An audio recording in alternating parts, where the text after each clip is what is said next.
Vice pinatamaan si Rendon sa mas report.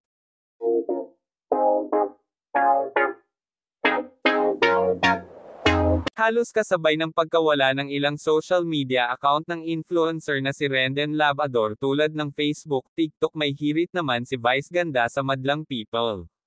Say niya sa It's Showtime habang nasa Rampanelo segment na kapag mas report na ba lahat.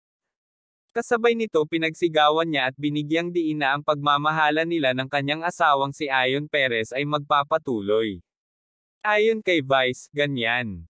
Ituloy natin ang pag-iibigan. Tuloy-tuloy lang. Tuloy lang ang pag-iibigan, walang makakapigil. Ganun. Na kapag mas report na ba lahat?